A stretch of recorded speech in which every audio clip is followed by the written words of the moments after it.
Welcome to today's webinar. County Health Rankings and Roadmaps is a program of the University of Wisconsin Population Health Institute. This webinar is brought to you thanks to the contributions of colleagues and partners in Wisconsin and across the nation, with support from the Robert Wood Johnson Foundation. It is produced in collaboration with Healthy Places by Design, an organization that advances community-led action and proven strategies to ensure health and well-being for all.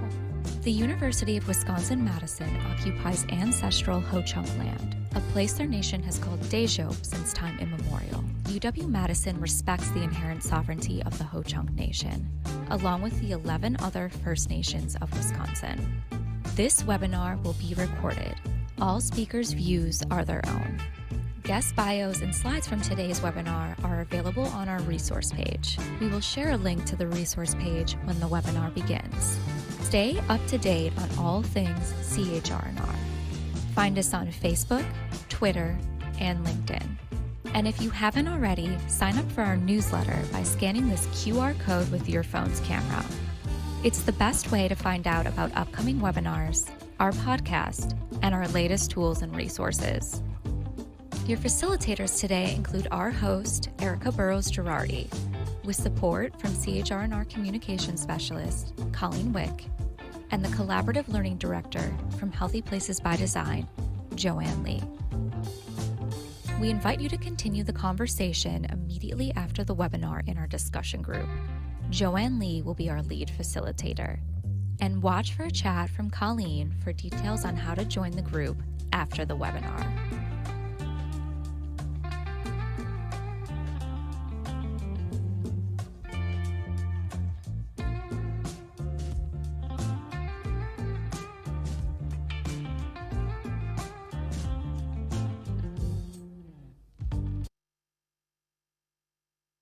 Welcome to Pursuing Environmental Justice and Equity.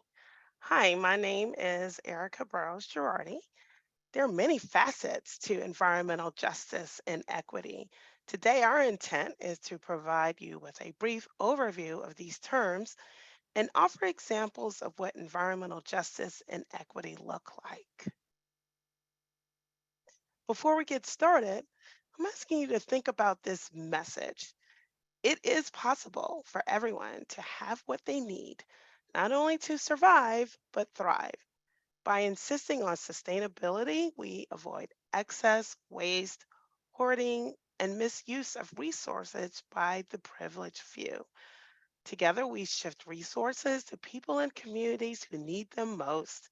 We use our collective people power to remedy the scarcity caused by capitalism, reimagine the way we produce what we need to thrive, redistribute and restore resources, and share the abundance of this earth. As we reflect on this message, allow me to introduce you to other members of our webinar production team that will aid in your learning experience. And I want to start with Joanne Lee with Healthy Places by Design. Hi, Joanne. Hi, Erica, and hello to everybody out in our audience. So glad to be here. As Erica mentioned, Healthy Places by Design is a co-producer and supporter of the webinars and the post-webinar discussion groups. During the live session right now with the webinar, I will be monitoring the Q&A box. So I encourage you to open the Q&A box, and as you listen to our presenters, as questions come up, go ahead and put them in the Q&A box.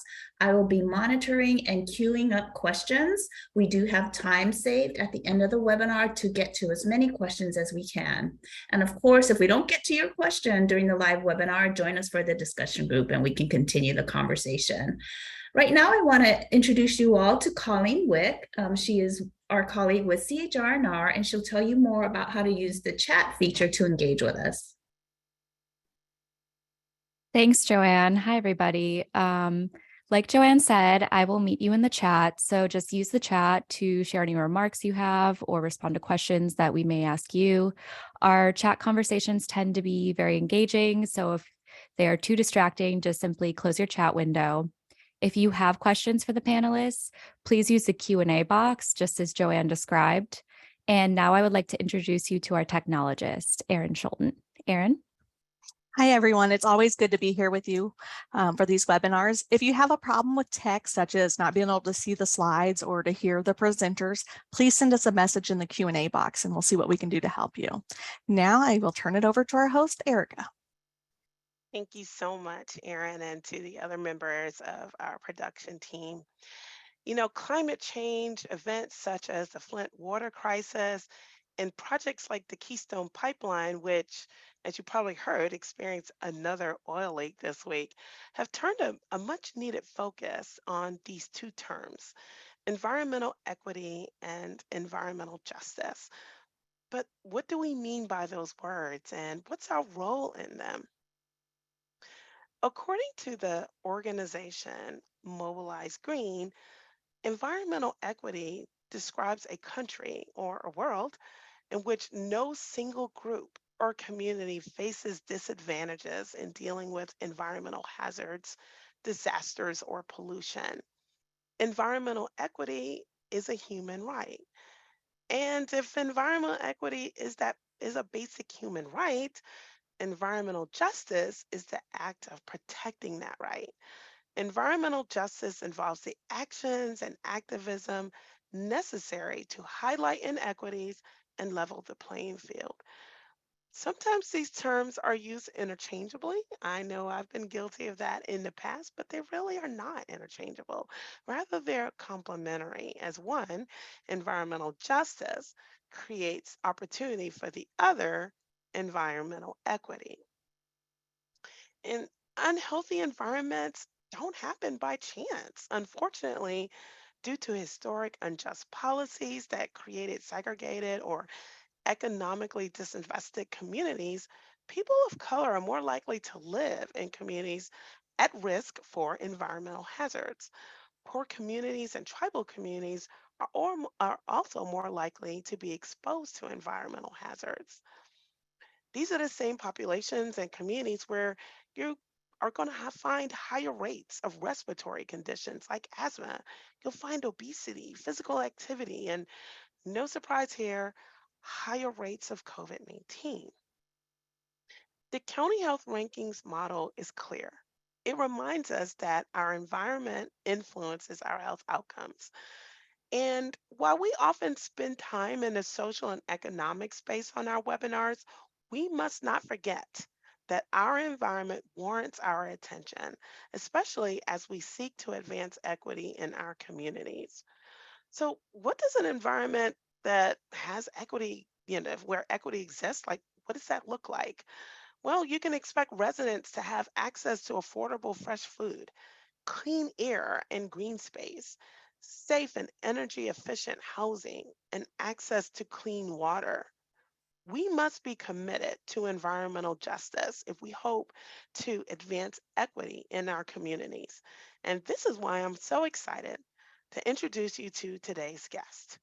Please join me in welcoming Marcia Caton Campbell, the Executive Director of Rooted, a Madison based organization that connects residents to food, land, and opportunities for equitable and sustainable communities. Hi, Marcia, and thanks for joining us.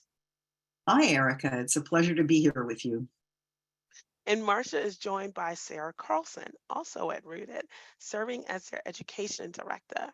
Sarah is also the Badger Rock Farm and Education Manager, and we're going to hear more about the Badger Rock community later in the webinar. Hi, Sarah, and I want to thank you for joining us. Thanks so much for having us. We're excited to be here.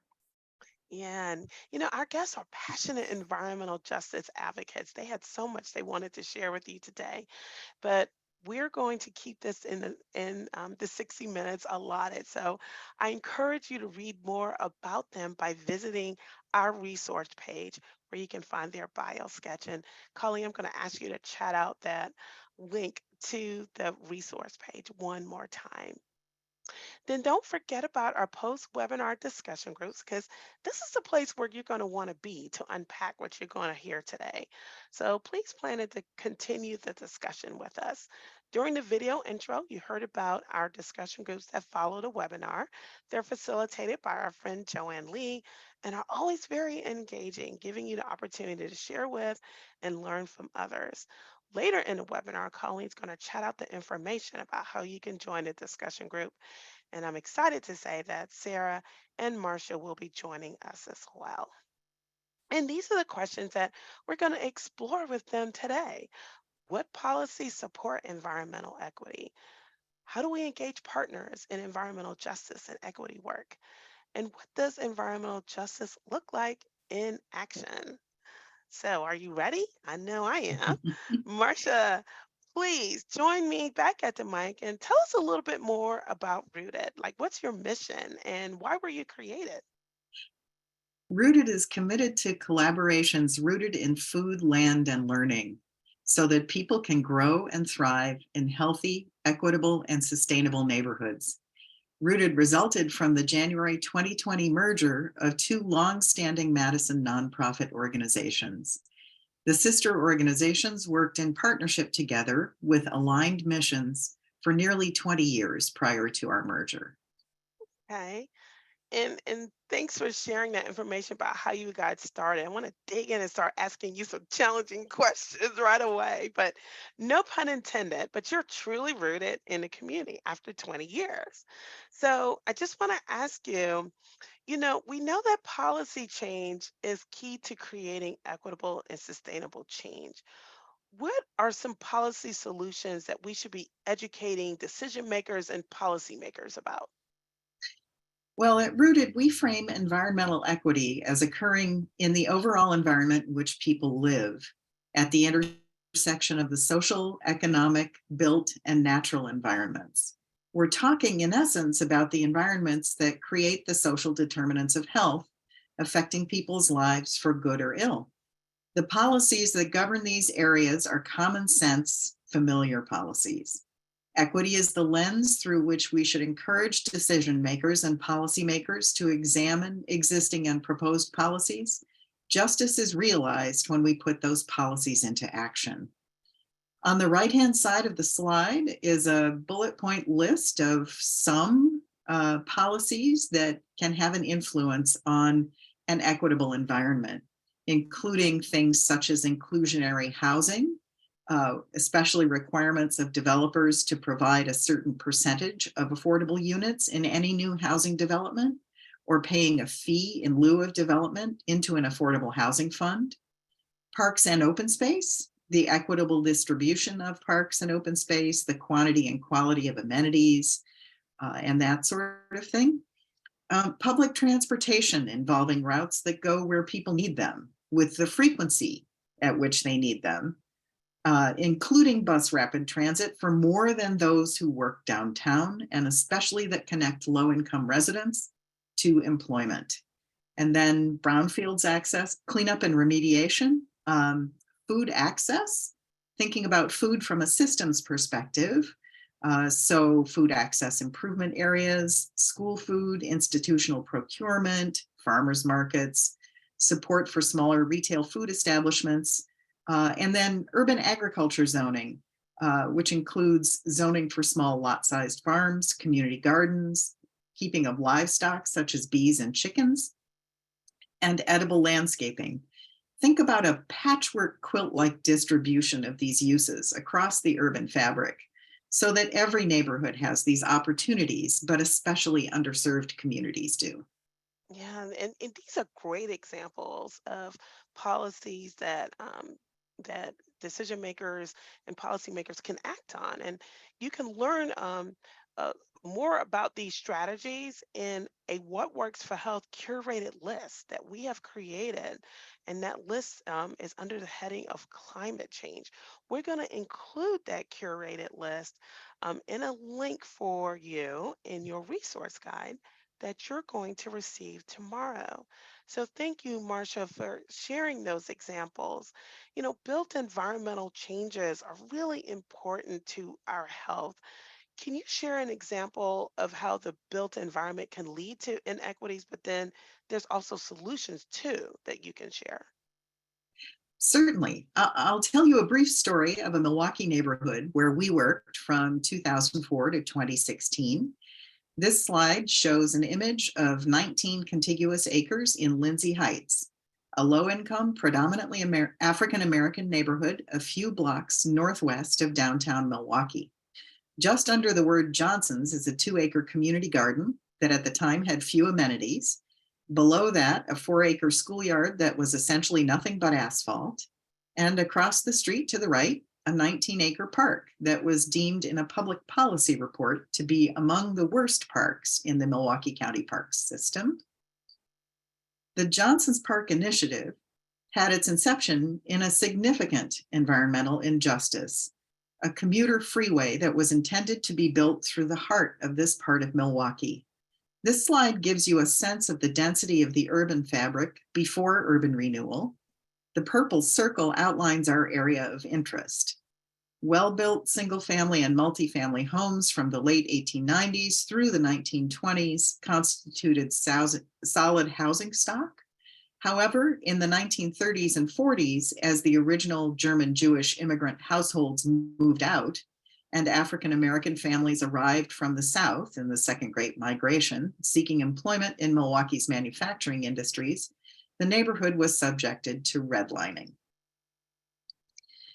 Between 1969 and 1971, the neighborhood was subjected to urban renewal policies. 1,200 homes were demolished, many simply knocked into their basements and covered over in preparation for that commuter highway to speed suburbanites' commute to work downtown.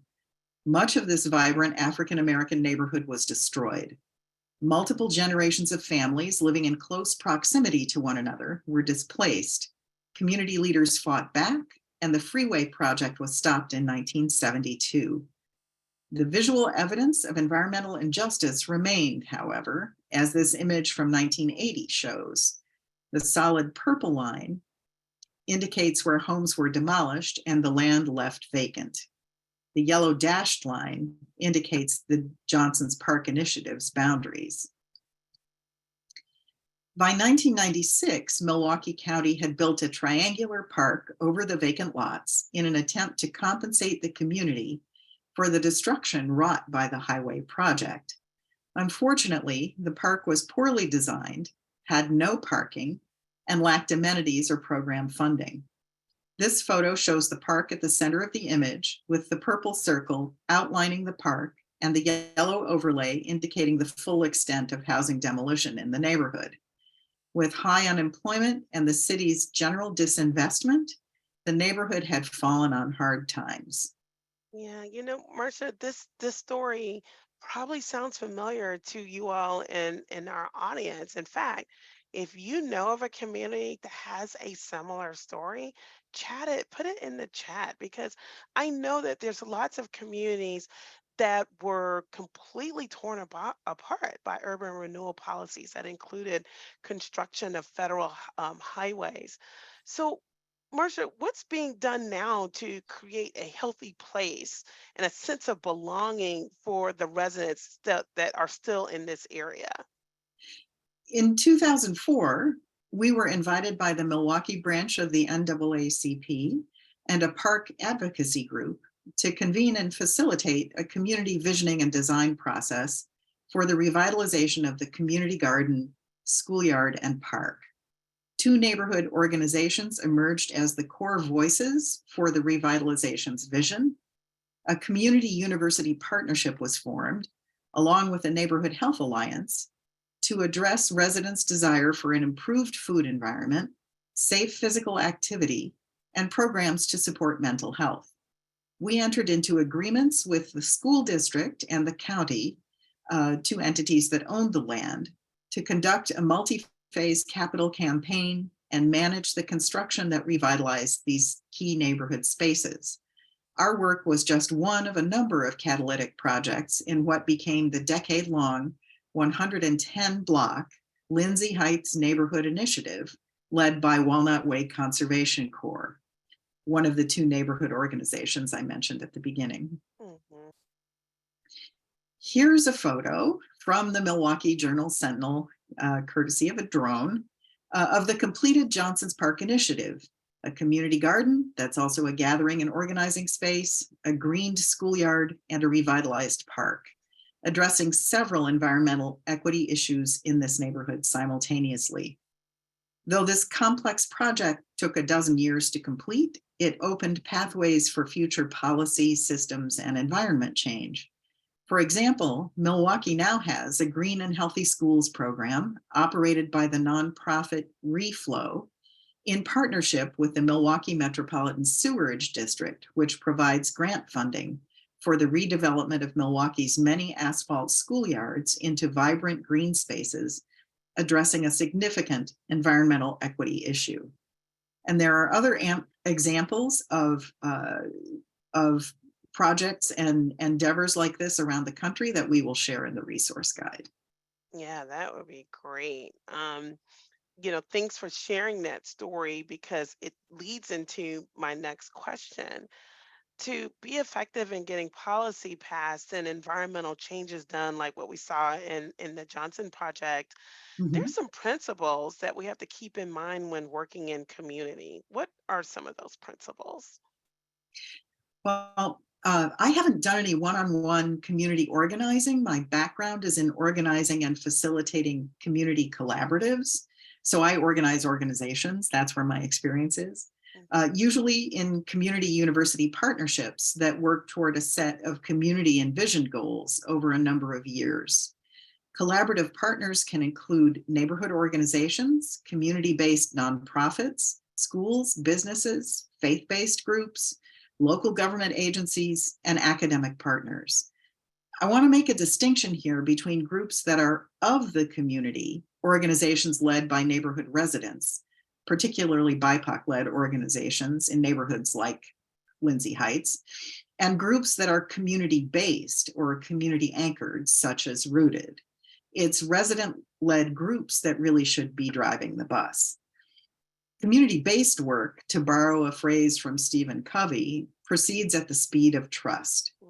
It's important to recognize that marginalized communities have very good reasons for not trusting local governments, agencies, and outsiders. It takes time to build trust-based relationships, and majority culture groups often overstep by assuming trust before it has developed. So I've got a little list of basic organizing principles there. And the last one, celebrate, celebrate, celebrate. All the small successes along the way. Yeah. And I love what Covey says about moving at the speed of trust. So important. And all of this Mhm. reminds me of the power, of multi-sector collaboration, because those type of collaborations where we're able to address changes from the local level all the way to the systems levels. Is that right? Yes, yes. Mhm. Those are important lower level policy changes that affect local residents. But I would also encourage our audience today to participate in the higher level policy and systems level conversations that need to precede changes in things like codes or licenses and permitting.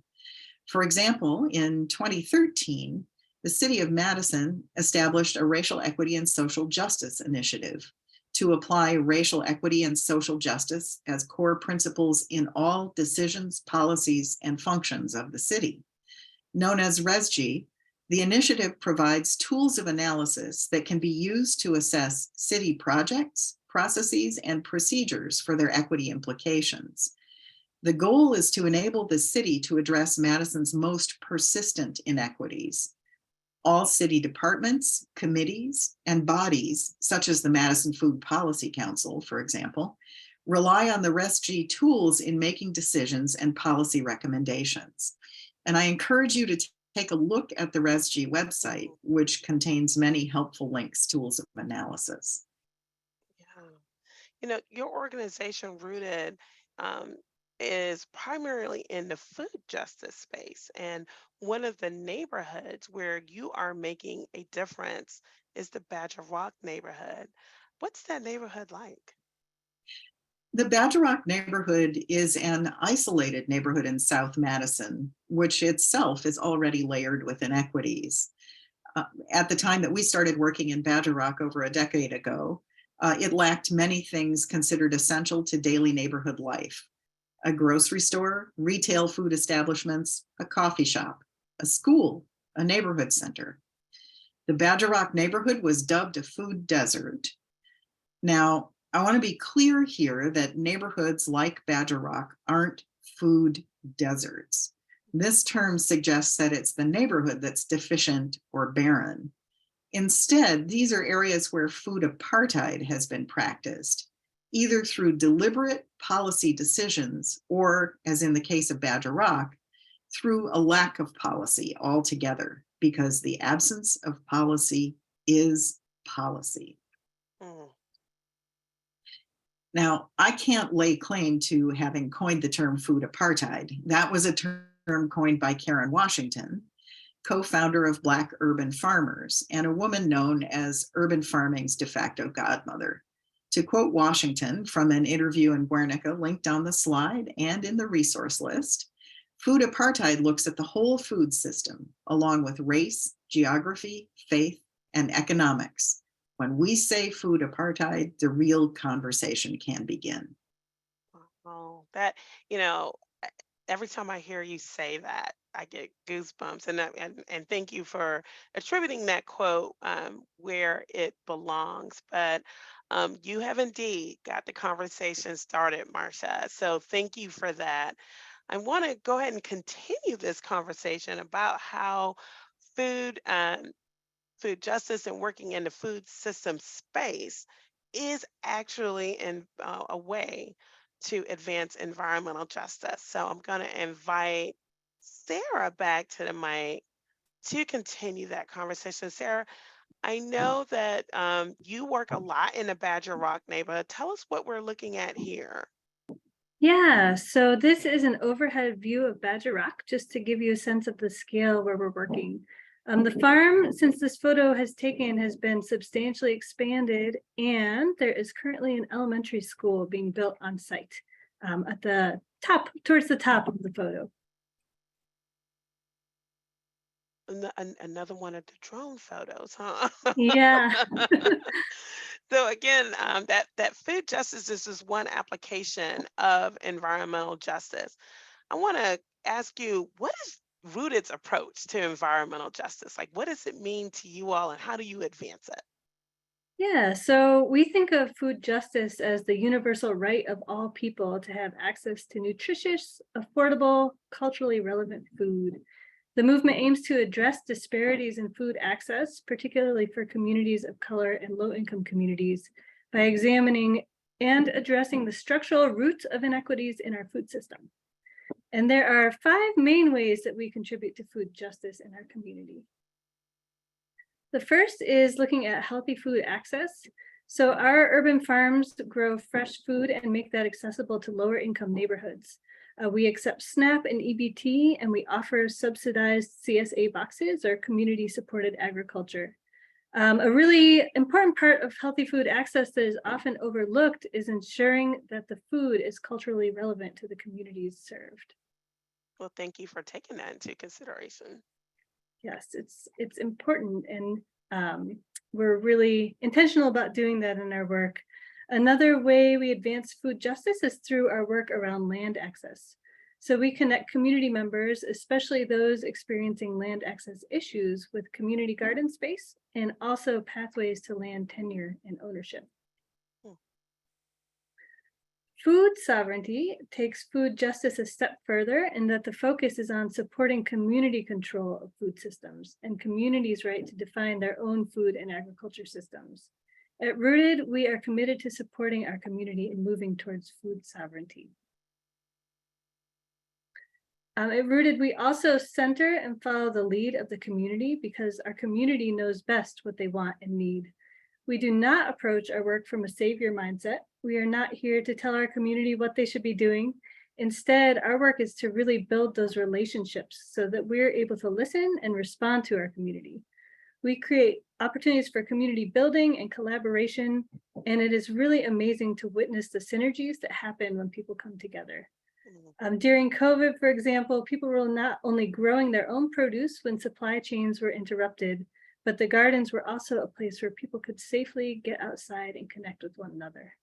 Yeah, I remember what COVID was like, and it's great that your garden served as like a place of physical well-being and a place where emotional well-being can happen all at once. So, yeah, that's pretty amazing. Yeah, it's really an important piece of the work that we do. And then lastly, we cultivate community leadership. So here are a few examples of what this looks like in action. We have created a neighborhood center advisory council at Badger Rock, and this is made up of neighbors, community gardeners, and Badger Rock Middle School staff and students. That is the school located on site. And that is really a space for our community to provide feedback on current programs and to guide us in our future programming. We also, through our Gardens Network program, offer garden coordinator and garden leader stipends and mentorship to support our community gardeners who are already stepping into leadership roles in their community gardens, but to also support them financially in doing so. We also strive to provide education that uplifts and includes a diversity of perspectives and includes community members as educators. So this photo here on the right is Diego. He is one of our youth employees and is a graduate of Badger Rock Middle School, now is a freshman in high school. And he also participates in the People Program, which is a program at the UW designed for low-income and often first-generation college students from populations that have traditionally been overlooked and underserved for college admissions. So here he is with his mother, who joined him to lead one of the virtual cooking workshops we offered during Latin and Hispanic Heritage Month. They showed us how to make pupusas. We are also intentional about encouraging people from the communities we work in to apply when we have open positions. This is so cool. Educating the public is another way that you are preparing justice advocates. So, how is Rooted educating that next generation about creating a healthy and sustainable environment? Yeah, so education is a piece of every program we offer, and the garden-based and culinary arts education we offer for all ages gives participants the opportunity and tools to be active in food justice and food sovereignty in their own communities, and also creates pathways of engagement all the way from preschool up through adulthood. We really strive to center and follow the lead of the communities we serve and provide cultural relevance in all we offer, including education. We offer in-person, on-site gardening and culinary arts, nutrition, youth education at 3 of our Rooted sites: Badger Rock, the Goodman Youth Farm, and the Troy Kids Garden. At these sites, we model and teach sustainable growing practices and environmental stewardship. So at the Goodman Youth Farm and the Kids Garden, we host large group field trips and consistent and regular school and neighborhood center groups. And then at the Badger Rock site, we primarily serve youth who attend Badger Rock Middle School, which is a public charter middle school located on site that has a focus on sustainability, urban agriculture, and social justice. Oh my gosh, that's so cool. And look at those lovely collard greens. I could just snatch them off the picture. They look so Yes. good and healthy. They're learning how to really grow a healthy garden. I think that's great, Sarah. We also have an AmeriCorps Farm to School program that supports 8 public school gardens that serves more than 1,200 Madison students and provides schools with planning, development, and staffing for school gardens. If you have ever worked in a school, you know teachers are stretched pretty thin. So it's great that we can offer that support. The program also provides garden-based cooking and nutrition education and uplifts the connection between food and culture. Yeah, and we should also mention that Sarah's actually in a school. So you work from literally in the school that serves that community. So she's actually in a school right now. I am, and you may hear the students in the background. So, So with that, tell us how you support educators. yeah, so we also have a farm to early care and youth garden education program where we offer resources, workshops, and networking opportunities to support daycare providers and educators in offering healthy local foods, gardening, and food-based activities in all types of early care and education settings, including preschools, childcare centers, Head Start programs, K-12 classrooms, and neighborhood centers all across Wisconsin. Yeah, these are such great examples of environmental justice in action. But another key part of the environmental justice you do through your food systems work is by providing economic opportunity. So I want to shift the focus to that because I want you to share a little bit more about your economic opportunities. Yes, so economic opportunity is an important part of growing community resilience, and we address this in a number of different ways. This photo is one of our youth employees, again, who is selling produce from our farm stand at Badger Rock at one of our monthly community meals. Three of our youth employees ran the farm stand all season and started a project of their own doing cooking demos at our markets, both in person and on Facebook Live to highlight the produce they were selling. And then they handed out free samples and recipes. And all of that gave them a lot of experience with community engagement, digital media, marketing, and cooking. And that looks like Diego. That's Diego, right? Yes, that's Diego again. Yep. And the person that he's handing that lovely bag of vegetables to is Gigi, who is the cook for Badger Rock Middle School lunch program. Oh, that's great. And what are some of the ways that you are providing economic opportunity for those that are most in need?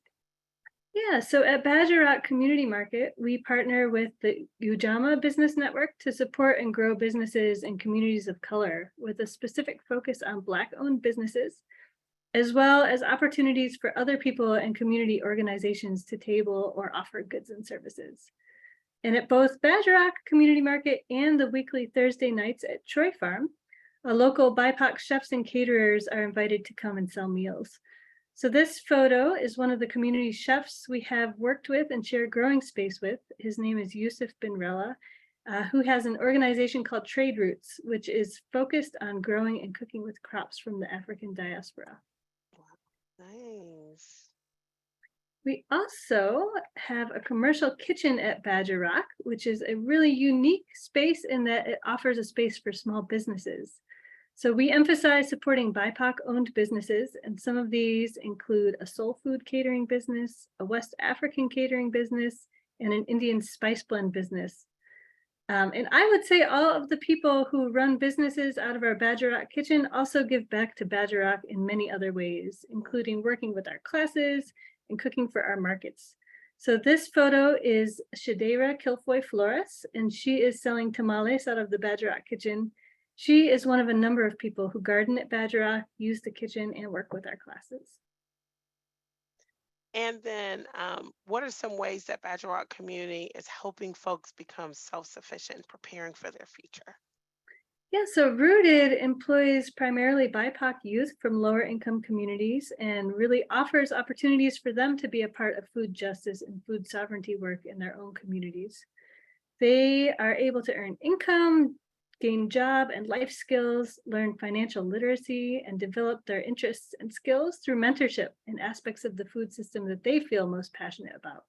Anything from sustainable production farming to education to culinary arts and more. These positions are used really well for future leadership in their own communities. The young man in this photo is Malik. He is a Badger Rock Middle School alumni as well, and he helped design and start Milestone Democratic School, which is a youth-designed charter school serving 6th to 12th graders. He joined our youth employee program at 14 and now is a senior who has really found his passion in culinary arts. Wow, this is amazing. Thank you so much for sharing. You know, Rooted's work rather, is an example of how we can advance environmental justice. And it's through the lens of the food system, which is such an important part of our environment. You know, I want to reiterate that the food justice work is just one facet of environmental justice and equity.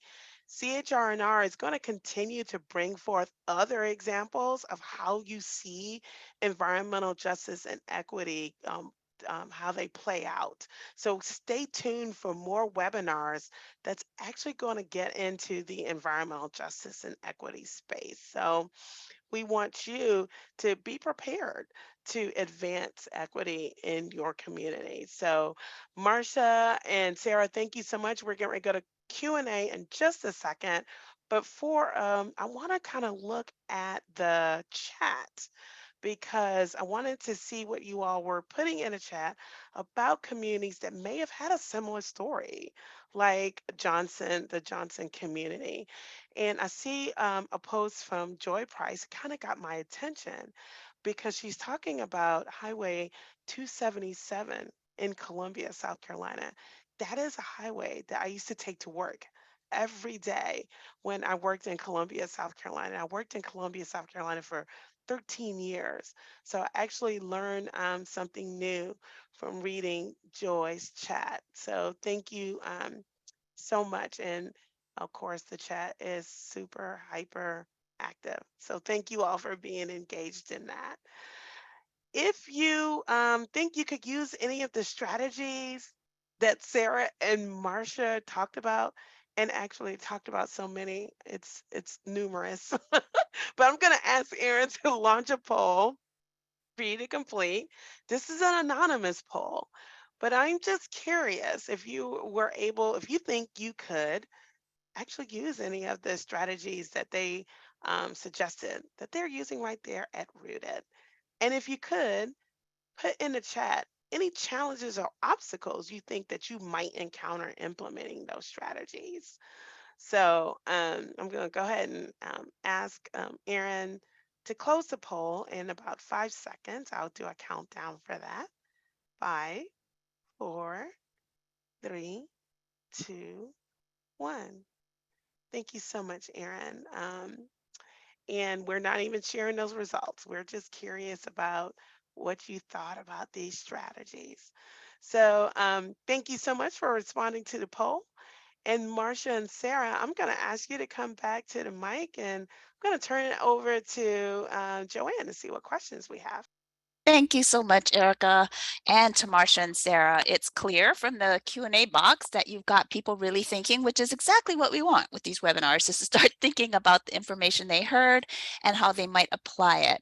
So I've got a few questions for each of you, and I'm going to start with Marcia. So the Johnson Park project is so inspirational, and you did such a nice job of really kind of laying out the timeline and what happened over time. Emily said, great story. Was there any indication of green gentrification or increased housing costs as a result of that project? Essentially, no. This was a neighborhood that had lost so many housing units. There was a small 9-block area of market rate housing that was built in the early 2000s, but then with the market collapse, when the housing market collapsed, really what was going on was that Walnut Way worked to shore up the community and improve people's homes, worked with them directly. I think the thing that might have more of a gentrifying impact on the neighborhood is the fact that the Milwaukee Bucks' new arena, the Fiserv Forum, is within walking distance of the neighborhood. Oh. So that may change things. Yeah. So there are a lot of factors, of course, going into the cost of housing. Yeah. But it is true that green gentrification is a force. Mm-hmm. And then Kathy was also thinking about sustainability. That's what's great about you sharing the story, is that people started thinking, okay, now how is this sustained? And Kathy wanted you to speak on the ongoing maintenance of the park from a sustainability perspective, what resources are needed and available to support the upkeep. Sure. So most of the parks in Milwaukee are owned by the county rather than by the city. That's just an artifice of policy dating back to the early 1930s or 40s. So maintenance for county parks comes out of the county park budget. Like many local governments, though, Milwaukee County Parks is cash strapped. So when we led the $3.2 million capital campaign that revitalized all of these spaces, we also included $200,000 for a programming and maintenance endowment to support the changes to the park that took place, and to continue to support the community. So the community participates in deciding what gets maintained and in what way and what programs get offered. Okay, great. Thank you for that explanation. And it does work slightly differently depending where your community. Yeah. Yes. So I'm going to give Marcia a little bit of rest, but I might come back to you. Sarah, people are just inspired by Badger Rock Farm. So I have several questions, but I think they might be fairly quick for you to address. First, Joy wanted to know about your team at Rooted. Joy wants to know, how large is the team? How many people do you desire to accomplish your organizational goal? I have a feeling that some in our audience are thinking like wanting to start something like Rooted in their community. Yeah, well, I would say if you're wanting to start something, I would encourage people to consider starting small. As Marcia was saying, move at the speed of relationship building and trust building. I think that's really important, and also move at the speed of resources that you have. So those are just some thoughts if you're starting something new. But we do have a lot of staff to support all of these programs. We could always use more because we do a lot. But at Badger Rock, which is just one of the programs of Rooted, we have myself, we have 2 assistant farm and education managers, we have a neighborhood center director, we have a community connector, and we have a kitchen manager. So there are 6 of us, but when we started, we were much smaller and we did less. So the more kind of programs we offer and the more we showed up in the community as doing the work that we do, the more resources we were able to find to continue growing what we do. Mm-hmm. And then our wider Rooted staff is much bigger. I think it shifts a little bit seasonally because we're an urban farming organization. So definitely we expand in the summer and we contract a bit in the winter. I think in the winter, Marcia, are we around 20 employees? Around 20, and then we're up to 45 in the growing season, which includes youth. Yeah, and you're starting to address another question that came in, and that was about how does Rooted shift its programming in the winter, given that food production is more limited during the colder weather? Yeah, we do shift, although the Badger Rock site is a year-round garden education site. So we do have season extension structures. We have 2 hoop houses and a greenhouse. And the neighborhood center is a building. So we have an indoor space where we can gather and continue to provide programming. And we work with the middle school that is also located on site, which is school year. It doesn't match up very well with the growing season, but we work with the Wisconsin seasons as best we can. And then at our Troy Farm site on the north side, we also have some season extension structures. And we are expanding more and more into that space as the years go on. But we do contract what we do in the winter. Okay. I thought Liliana had a really good question because it's very important. She's just curious, how is Rooted funded? Well, we have a mix of, we're trying to diversify our income stream, let's put it that way. We have grants, we have contracts with local government, we have USDA funding, we also fundraise, and with individual donors, we seek support from local and national foundations. We have fee-for-service income.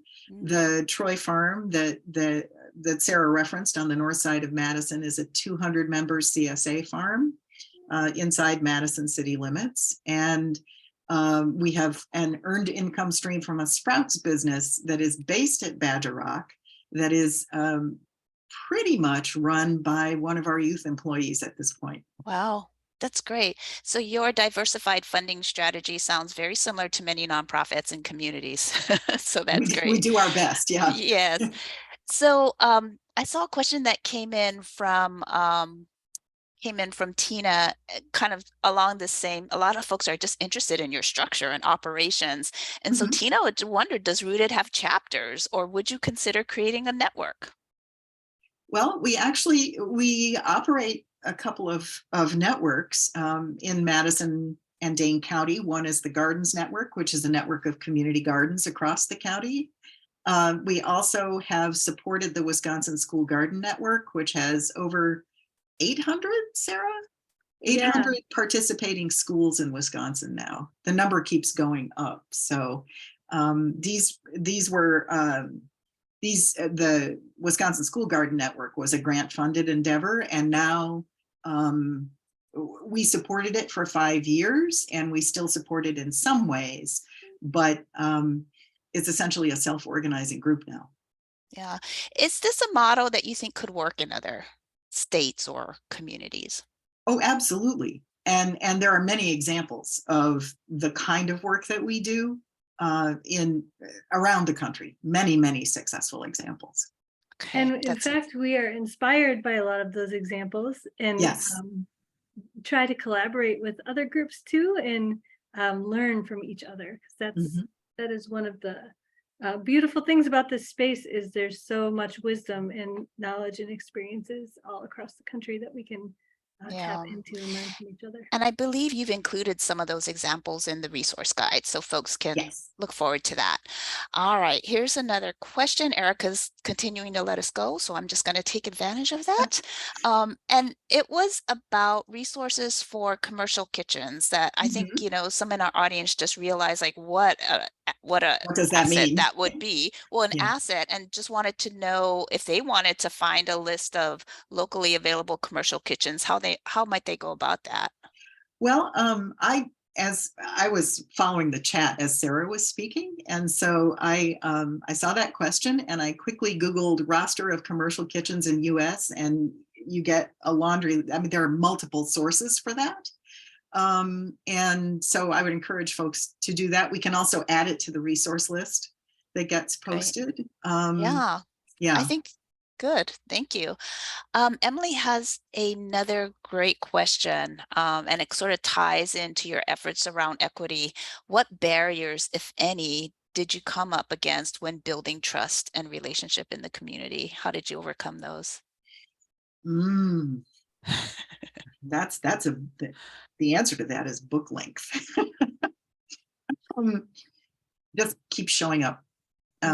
You know, Sarah and I are white, rooted as a white-led organization, although we are working to diversify our organization.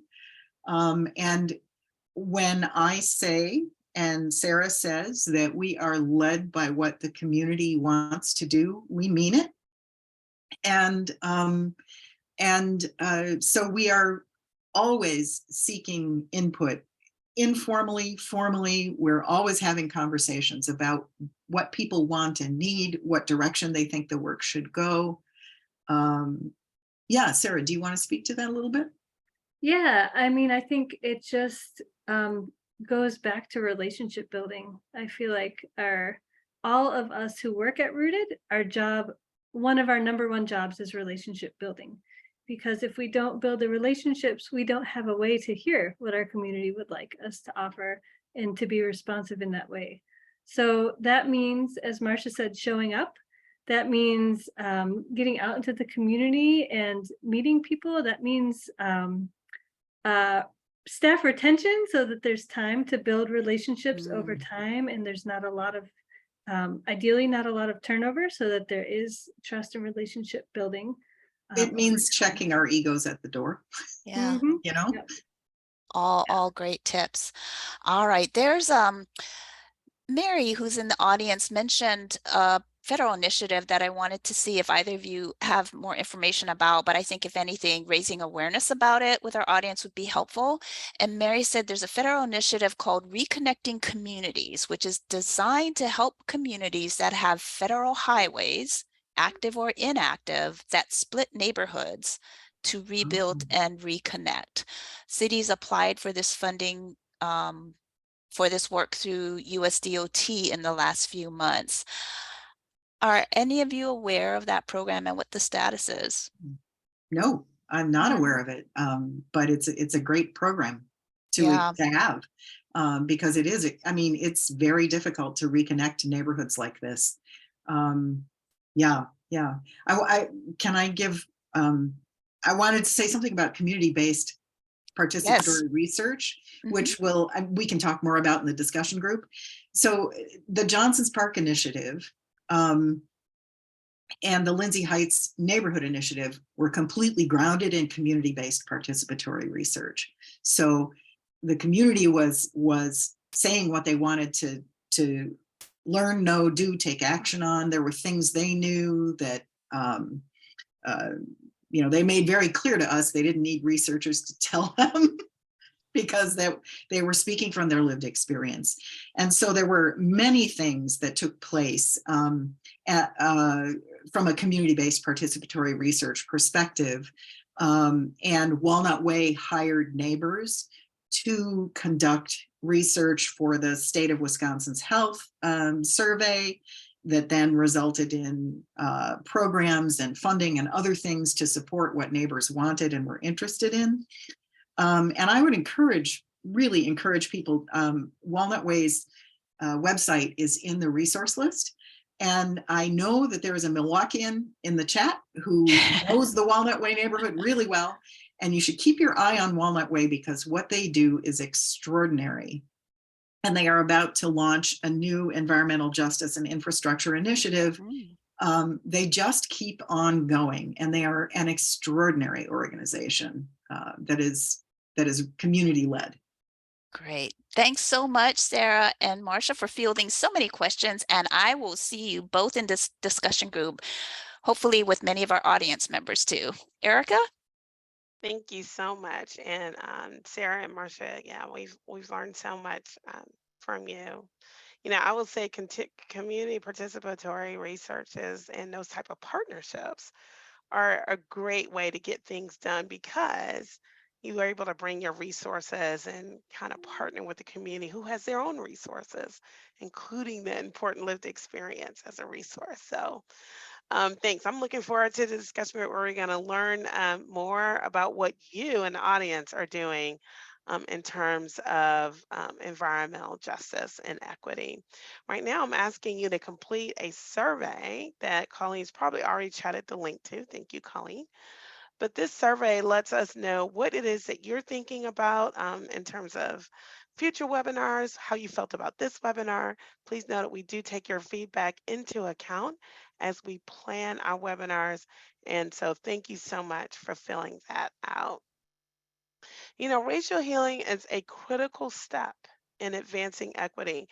Next month, we will be observing a National Day of Racial Healing. And as we observe that day, we're going to hear from two racial justice advocates who are going to share their experiences and wisdom.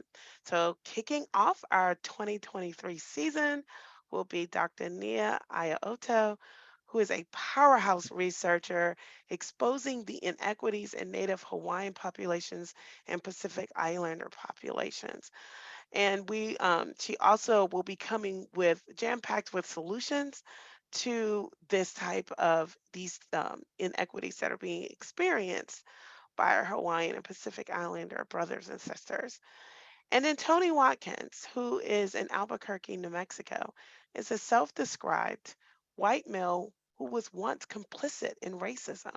He's going to share his journey in becoming an anti-racist community organizer who has successfully advocated for equity and education in Albuquerque, New Mexico.